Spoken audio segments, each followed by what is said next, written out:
To the Tuesday College Football Show with Ralph Michaels, Rob Veno. I am Drew Martin. We are doing a recap of this past week in college football and then heading on to about 4 marquee matchups this upcoming week in week 2 of college football. First up, Robbie Veno at Rob Veno Sports. Welcome in, buddy. How you feeling? I'm feeling good today, Drew. Obviously our first full week to get right after it with college and NFL football. So it was good to see some college football over the weekend, although a couple of things did not break my way. Still, as we recommended last week, treaded a little lightly and learned a little bit off of a couple of these teams. So put that knowledge to use here this week and have a big week. Absolutely, Robbie. And guys, it is $2 Tuesday at sportsmemo.com and WagerTalk.com. And we got the $2 handicapper at WagerTalk.com. Ralph Michaels at CalSportsLV on Twitter. Ralph, welcome in, man. Hey, guys, let me give a shout out first to Mid-Major Matt. Mid-Major Matt's been on, Sports Memo 2-3 years? He's the $2 capper, and he has his first ever football 5% play today.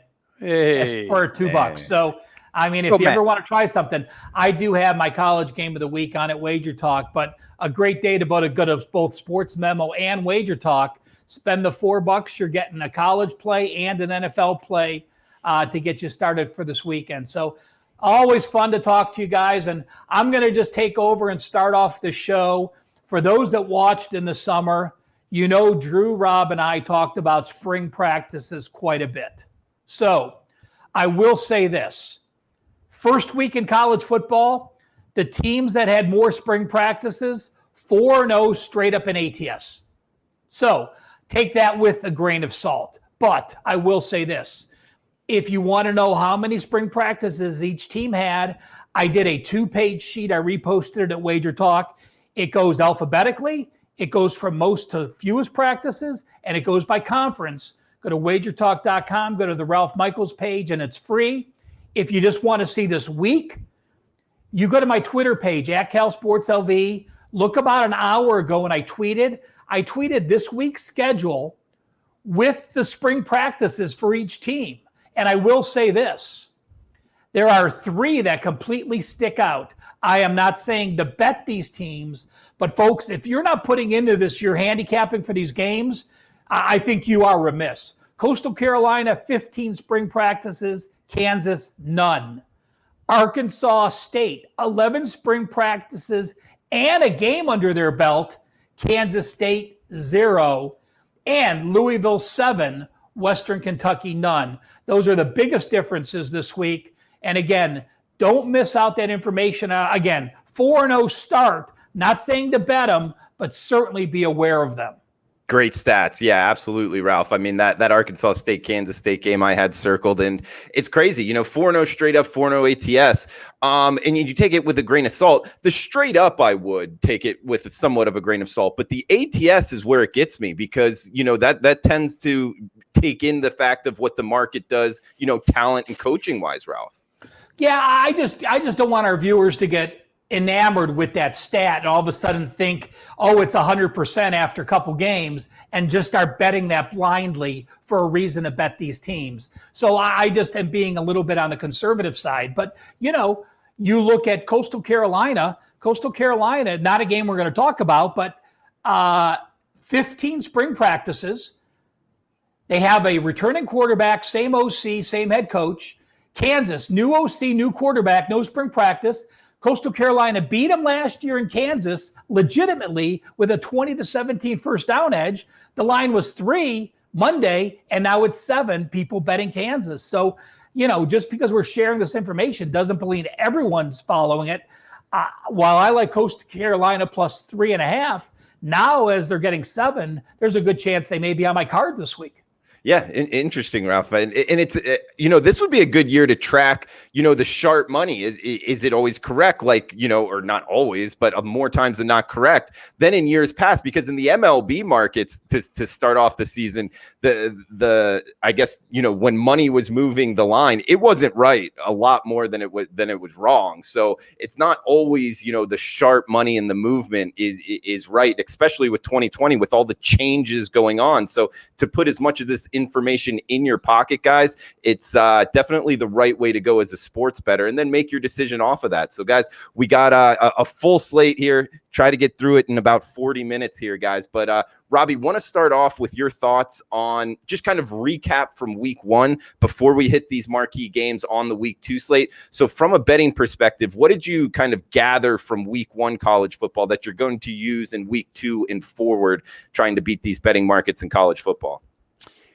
Well, I think there's a couple of things, some specific to week 1, Drew, and some specific to what we're going to see in the future. First off, I would say that although the three of us did sit here last Tuesday and lean toward Army because of the situation against Middle Tennessee, Middle Tennessee was a complete no-show in that game, a complete no-show.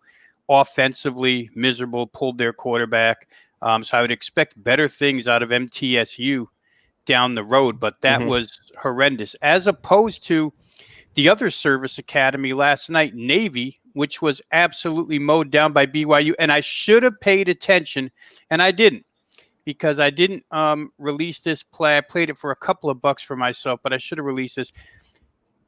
Brigham Young offensive coordinator Jeff Grimes gave you every indication that that offense was going to be good, despite the fact that most everything you read and heard was, oh, they lost their top tight end. Oh, they lost their top 3 wide receivers. But despite all of that, he was still, there were numerous quotes out there with him saying that he thought that offense was going to be just fine. It was Zach Wilson, heck of a quarterback, threw some very nice passes last night.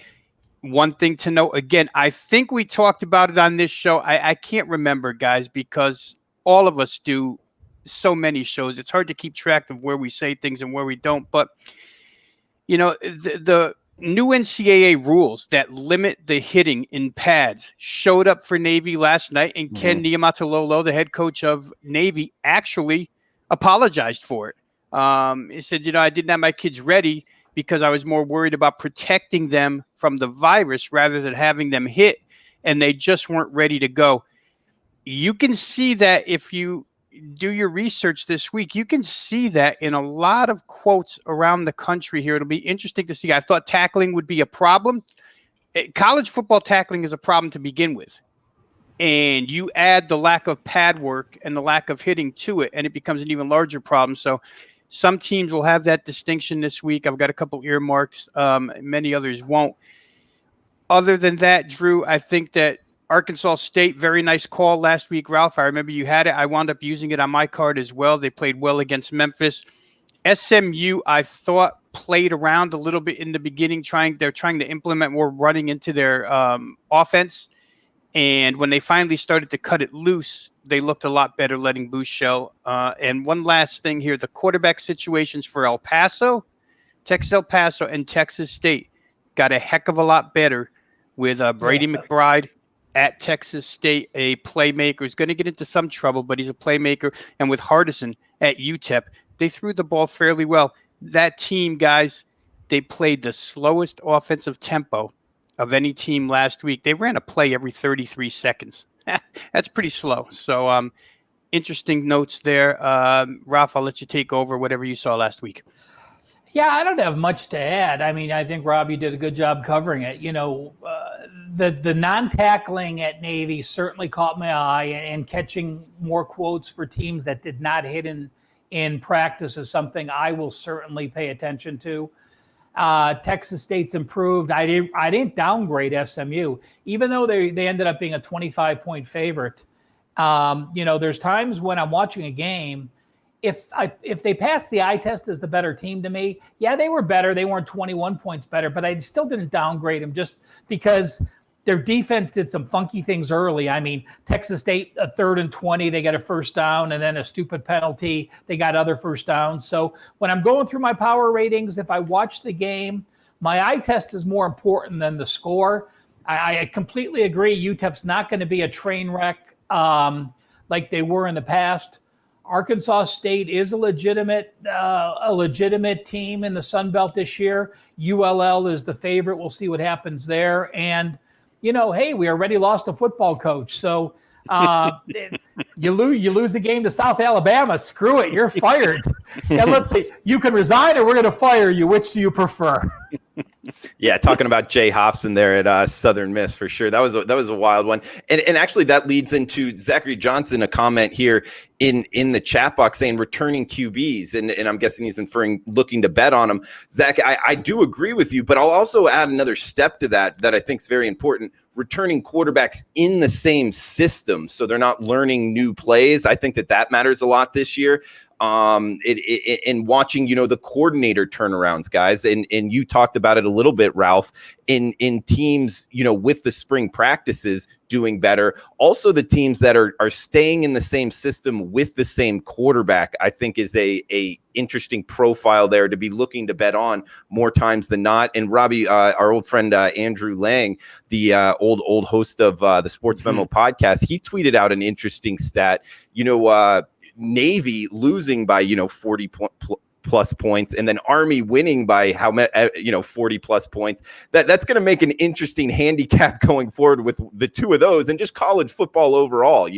We're kind of seeing the two same type of offenses, same type of programs, and two very different results. So handicapping those two teams going forward is going to be kind of an interesting take in itself. But guys, we do have 4 games to kind of break down. But yeah, Ralph, go ahead. Let me add one more thing to that. What's really going to be interesting is 2 weeks. I mean, BYU couldn't have scheduled it any better. They play Navy, then their next game is against Army. So, I mean, we're going to see which is legit next week. Was it BYU good, or was it Navy horrendous? And was it Army great, or Middle Tennessee horrible? So we're going to learn a lot in 2 weeks, how much of a difference there really is between that Army and Navy team against BYU.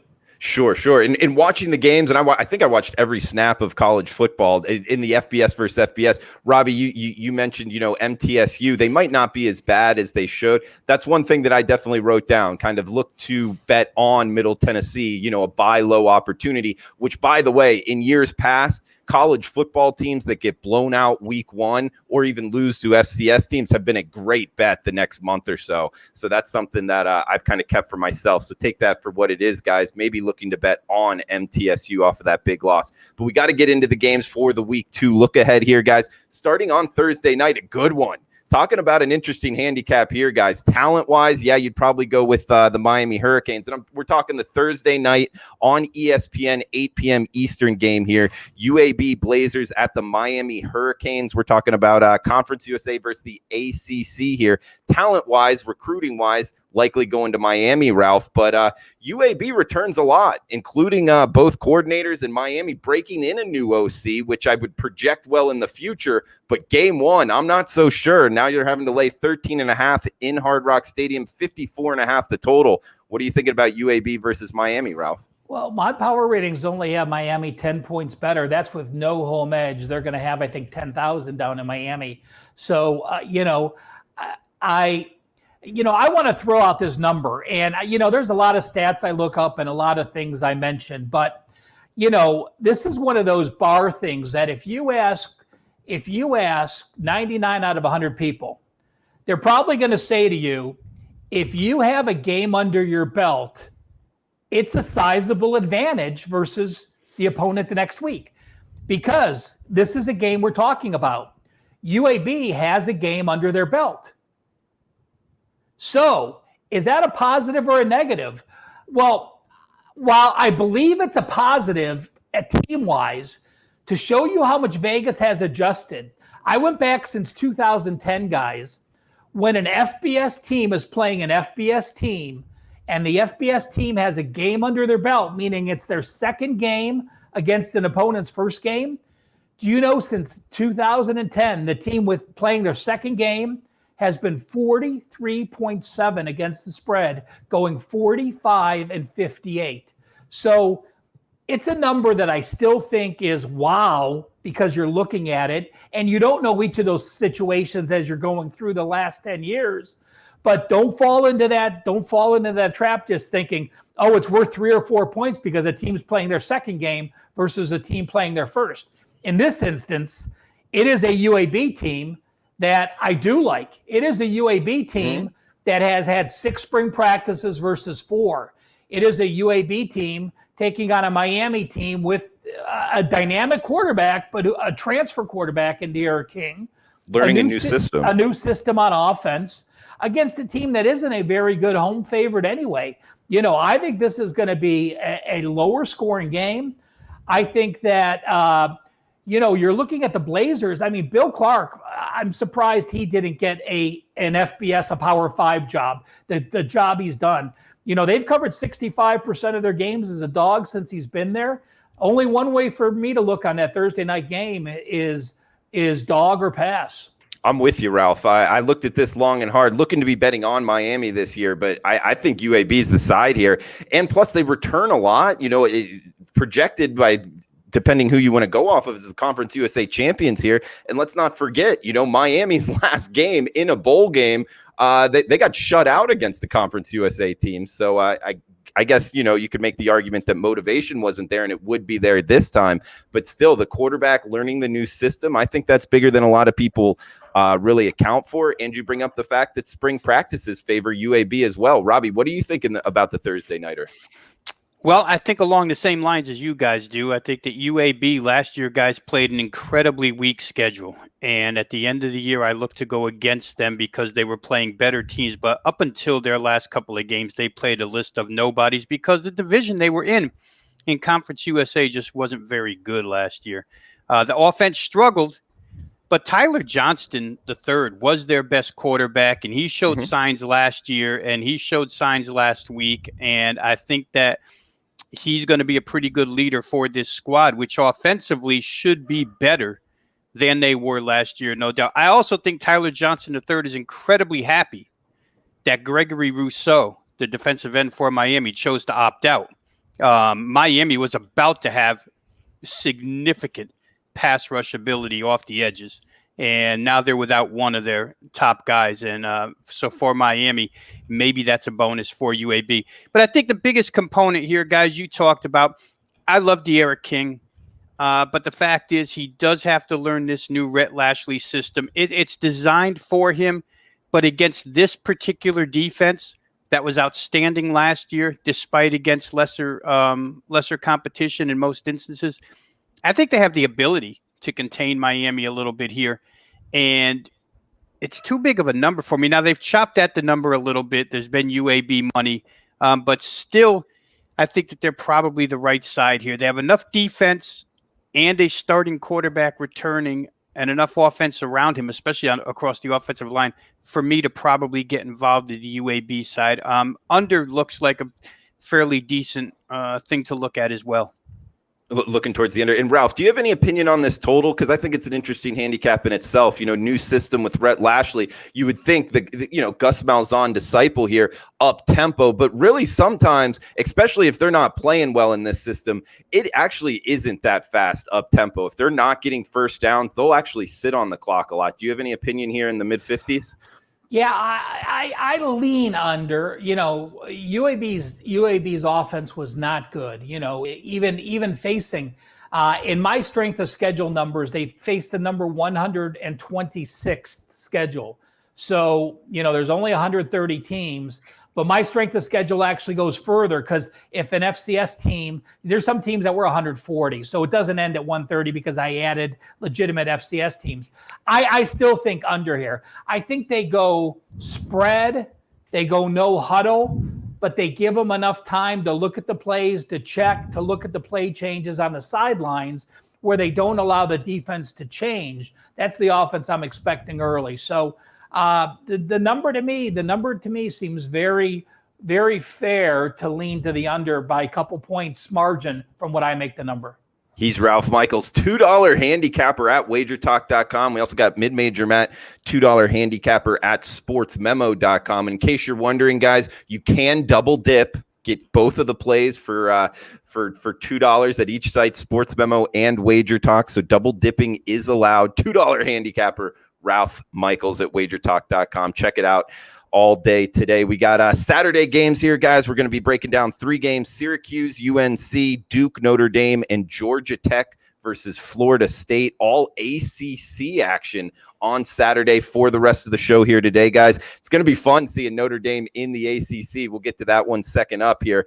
Robbie, we got Syracuse at UNC, talking about the North Carolina Tar Heels here, laying 22.5 at home, 66 being the total.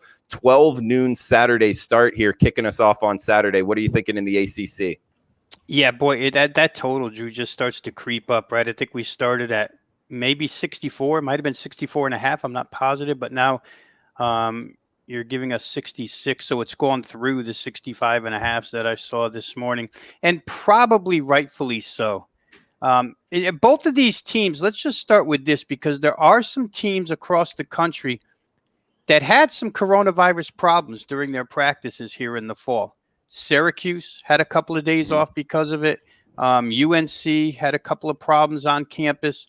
But in reading stuff within the past 48 hours leading up to this game, I don't feel like either coach thinks that, well, either A, they're not using it as an excuse, or B, they don't think that it hindered their team any more than a shortened spring or a shortened amount of work in pads during the fall might have already hindered them. So I'm not going to put too much into that with these two teams. I'll say this, I'll backtrack to when we went through our coaching changes, and I really like what Syracuse did when Dino Babers brought Sterling Gilbert back. That fits his philosophy, and Dino Babers' philosophy are joined at the hip. And I think that he probably adds to Syracuse's offense this season. For that reason, I think they're going to be okay on that side of the ball as far as point production is concerned here. North Carolina, I have no problem with offensively. At this point in time, Mac Brown is on his way to building an ACC power. I mean, the recruiting heading into next year is good already.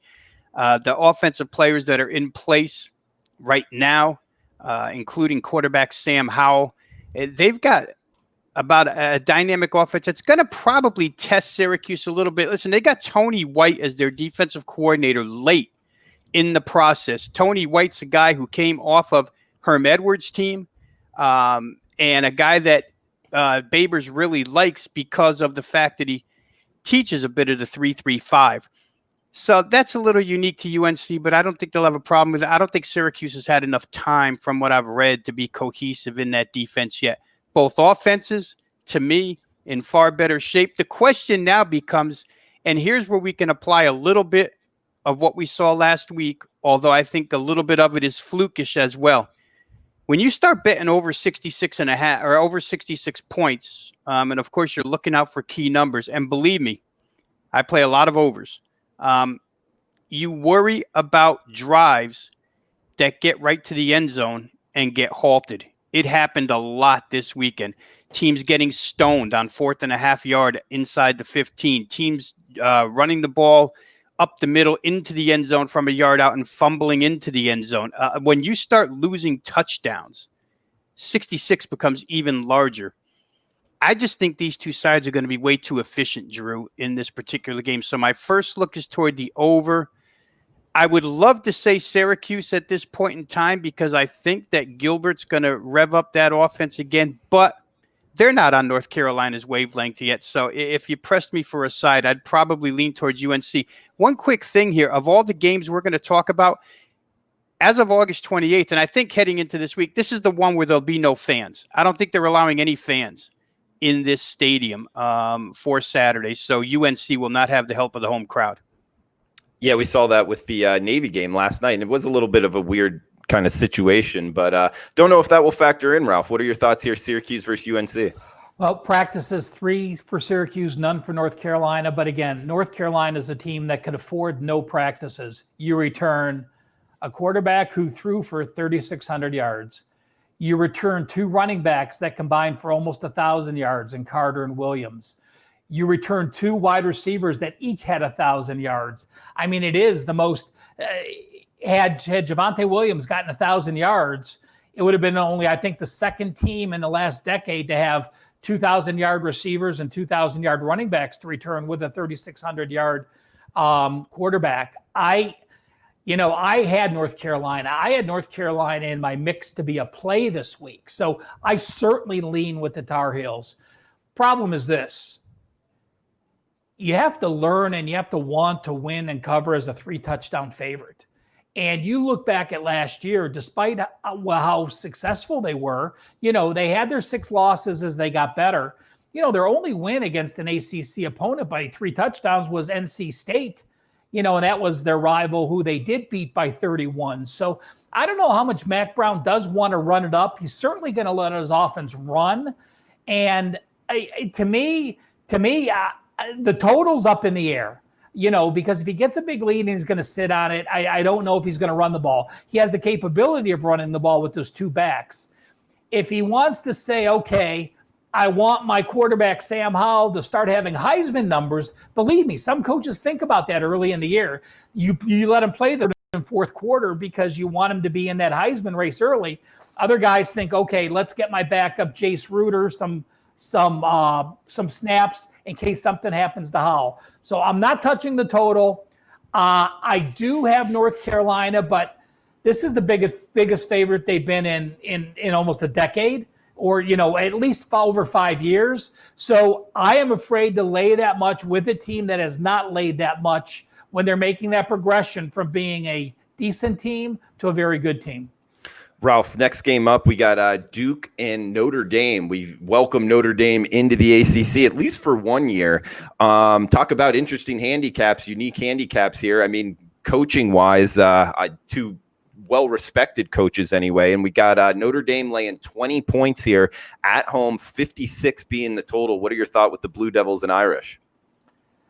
Again, let me look. I had my summer numbers when I released my power ratings in this game. I had 18 without a home edge being brought in. You are starting to pay that Notre Dame price again. Like the old Dallas Cowboys, Notre Dame fans, you're usually paying a point or 2 more on Notre Dame when they're a favorite. Obviously Duke, new quarterback, Clemson transfer Chase Bryce is in there. Cutcliffe, to me, is the quarterback whisperer that can bring in a transfer quarterback and make them successive. Last time Notre Dame beat them by 31, they had a 21-0 lead. But Duke, to me, has enough potential. They have a quality wide receiver, a quality tight end in Campbell and Calhoun. I think they can keep it close in this game. My power rating, again, is right at the number with Notre Dame. But there's something always tricky about Cutcliffe when he's getting this size points. By the way, Notre Dame is allowing 15,000 fans into the game. So this one will have fans. And 15,000 fans can make a difference. But I don't think it's enough of a difference to not take those points against an Irish team that, let me see what they had. Notre Dame, Duke 3 practices, the Irish 1. So no real edge in there as far as the spring practices are concerned. Robbie, we got Tommy Rees taking over the offensive coordinator role here. He was he had some success at Notre Dame as the quarterback, a young guy already finding himself at a pretty high position here as the offensive coordinator at Notre Dame. But Ralph kind of touched on it. Cutcliffe catching points has been a great bet over the years past. What are you thinking here, Duke, Notre Dame? Yeah, he's got elements on the defensive side of the football, certainly, to keep this close, Drew. In the words of Brian Kelly yesterday or the day before, I forget when he held that press conference, but he said they might not see a better pair of rush ends all season long. Remember, they're in the ACC here now, so they're going to see a lot of ACC competition, but Duke does have very good pass rush ability. And I think as we were going through the ACC roundup in the spring, we noted them behind Miami. Of course, Miami now without Rousseau, maybe Duke does have as good as anybody. But he also noted that they have maybe the best cornerback tandem. And when you can tie good corners on both sides to a good pass rush, you're going to have a successful defense. The real question for me on the Duke side comes at the quarterback position. For the person earlier in the chat room who wanted to know about starting quarterbacks returning, right? Well, you get a huge edge here, I think. You get Ian Book against Chase Bryce. Again, Cutcliffe does know how to develop quarterbacks, but week 1 on the road, will he be real successful? He's a Clemson recruit, so you'd like to think that he won't be daunted or fazed by the atmosphere, but you never know until they get on the field.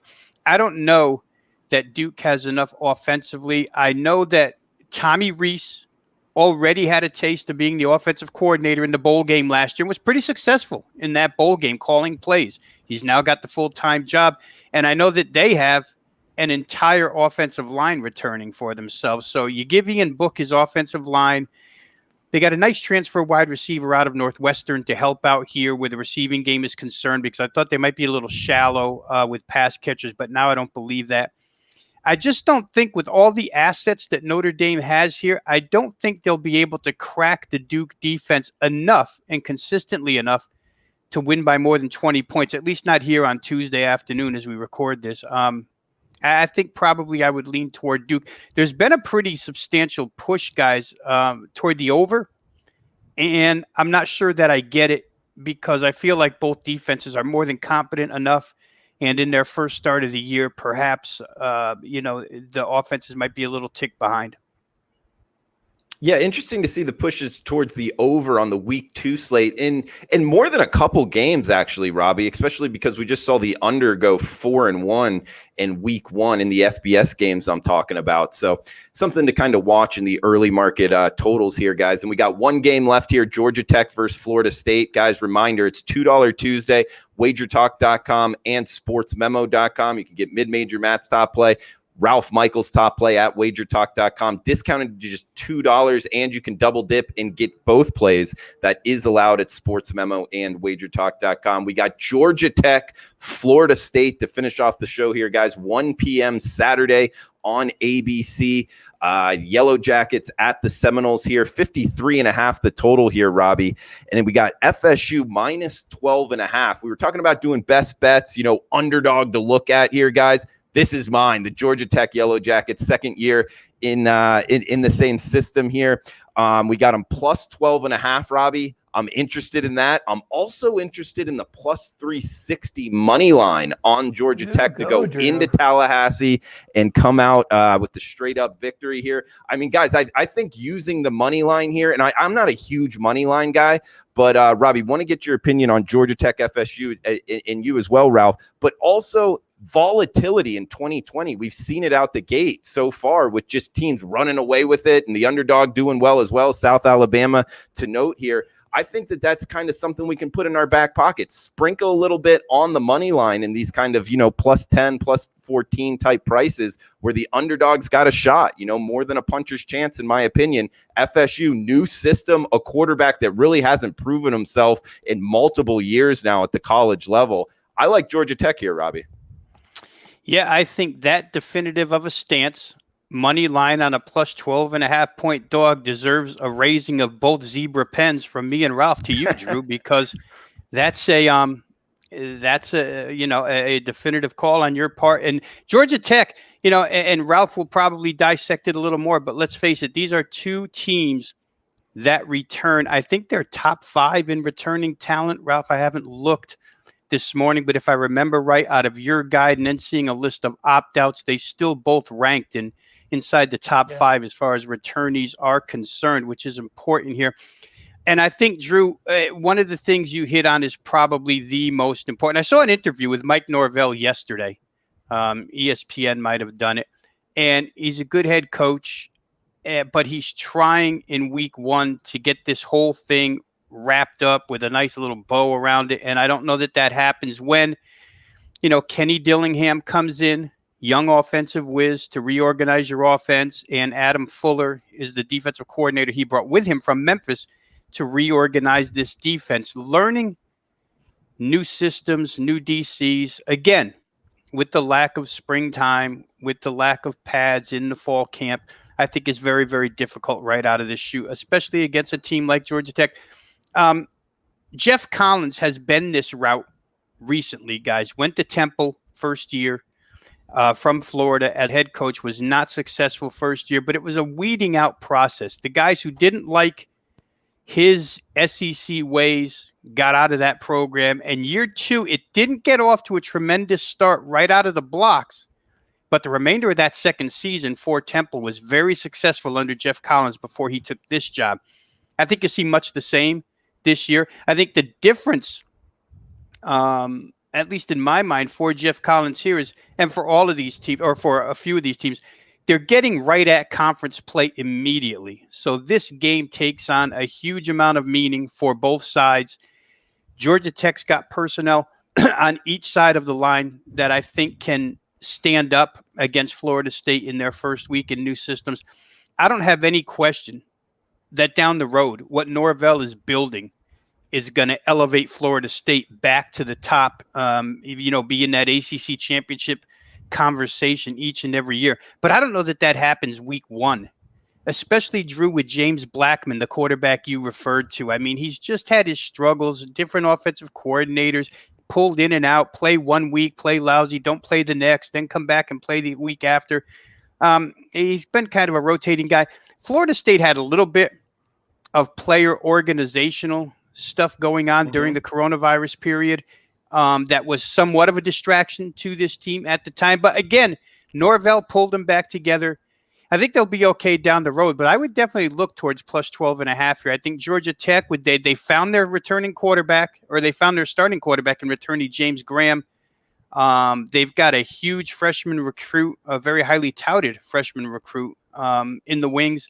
So I think Georgia Tech could be okay here. Ralph, what are you thinking here, buddy?